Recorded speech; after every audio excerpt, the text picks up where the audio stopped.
সুপ্রিয় বন্ধুরা, আসসালামু আলাইকুম। আফলাতুন নাহারস কিচেন ইউটিউব চ্যানেল থেকে আপনাদেরকে অনেক অনেক শুভেচ্ছা এবং স্বাগত জানাচ্ছি। শেফস টিপসের নতুন ভিডিও নিয়ে চলে এলাম। গত পর্বে আমরা যে বিষয় নিয়ে আলাপ করেছিলাম, that was something like an introduction of personal hygiene.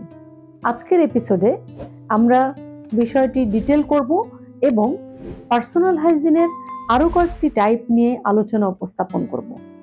আশা করি ভিডিওটি শুরু থেকে শেষ পর্যন্ত দেখবেন। গত পর্বে আমি পার্সোনাল হাইজিনের একটা টাইপ নিয়ে আলাপ করেছিলাম, সেটা হলো হ্যান্ড হাইজিন। আজকে ওরাল হাইজিন দিয়ে শুরু করতে চাই। Oral hygiene is the practice of keeping your mouth clean and disease free. Oral হাইজিনের ক্ষেত্রে ব্রাশিং এবং ফ্লসিং ইনভলভড। দিনে দুবার ব্রাশ করা জরুরি এবং দাঁতের ফাঁকে যদি কোনো খাবারের কণা আটকে থাকে সেজন্য প্রপার ফ্লসিং করা দরকার। কারণ কিচেনে অন্য পার্সোনালদের সাথে কাজ করার সময় মুখের দুর্গন্ধ যদি অন্য কারো বিরক্তির কারণ হয় তাহলে সেটা খুবই অনাকাঙ্ক্ষিত। সেজন্যই আমরা ওরাল হেলথ বা ওরাল হাইজিনের উপরে বিশেষ গুরুত্ব দিব। এছাড়াও যদি কারো কোনো দাঁতের সমস্যা থেকে থাকে সেক্ষেত্রে ডক্টরের শরণাপন্ন হতে হবে। এরপরে আমি যে হাইজিন নিয়ে কথা বলবো সেটা হচ্ছে হেয়ার হাইজিন, মানে চুলের যত্ন। হেয়ার হাইজিন মেনটেন বা এনশিওর করার পূর্ব শর্ত হলো শাওয়ার হাইজিন। তার মানে হেয়ার ক্লিন করার ক্ষেত্রে শাওয়ার নেওয়ার কোনো বিকল্প নেই। দিনে দুবার শাওয়ার নেওয়া জরুরি, বিশেষ করে যারা কিচেনে টানা 10 থেকে 12 ঘন্টা কাজ করেন, এবং অবশ্যই সেক্ষেত্রে বডি সোপ বা শ্যাম্পু ইউজ করতে হবে for removing dead skin cells, excess oil and dirt. শুধুমাত্র মাথার চুল ক্লিন করার মধ্যেই হেয়ার কেয়ার সীমাবদ্ধ নয়। মাথার স্কাল্প ম্যাসাজ করে ভালোভাবে ক্লিন করা আবশ্যক। কারণ স্কাল্পে যদি কোনো ধরনের স্কিন ডিজিজ বা অ্যালার্জি থেকে থাকে সেক্ষেত্রে হেয়ার ফল হওয়ার চান্সেস থাকে এবং সেটি খাবারে প্রবেশ করে ফুড ইনগ্রেডিয়েন্টস থেকে শুরু করে ইকুইপমেন্ট পর্যন্ত কন্টামিনেট হতে পারে। At the end of the result hygiene discontinuation ঘটে।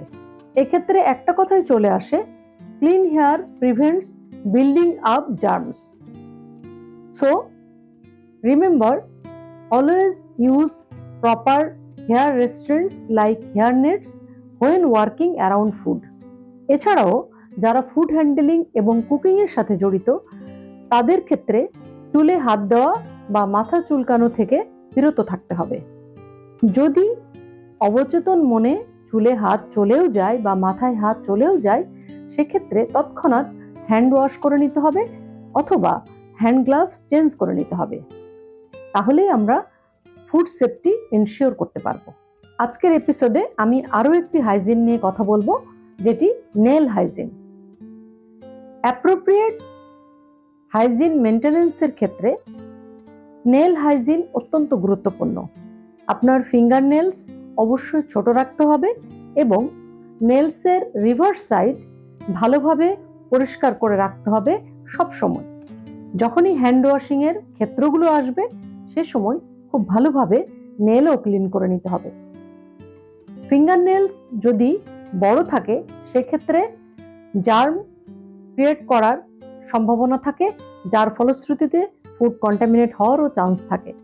এছাড়াও নেল ভার্নিশ বা নেল পলিশ ইউজ করা থেকে বিরত থাকতে হবে, কারণ নেল পলিশের কণা, ছোট ছোট কণা যদি কোনোভাবে খাবারের মধ্যে প্রবেশ করে তাহলে ফুড পয়জনিং থেকে শুরু করে ফুড হ্যাজার্ড হতে পারে। সুতরাং নেল হাইজিন বা নখের যত্ন যে কোনো ধরনের সংক্রমণ এবং স্বাস্থ্যগত সমস্যা প্রতিরোধে সাহায্য করে। এছাড়াও সুন্দর, পরিষ্কার এবং ওয়েল ট্রিমড নেল আপনার আত্মবিশ্বাস বাড়াতেও সাহায্য করবে। পার্সোনাল হাইজিনের 3টি টাইপ নিয়ে আজকে কথা বললাম। বাকি টাইপগুলো নিয়ে পরবর্তী এপিসোডে অবশ্যই শেয়ার করব। আর এই টিপসগুলো যদি আপনাদের ভালো লেগে থাকে তাহলে আফলাতুন নাহারস কিচেনের ইউটিউব চ্যানেল সাবস্ক্রাইব করে সাথে থাকবেন। আপনাদের যে কোনো কমেন্ট আমার জন্য অত্যন্ত গুরুত্বপূর্ণ। আপনাদের মতামত আমাকে অনুপ্রাণিত করে। See you in another episode. Until then, stay blessed, eat healthy. Thank you for watching.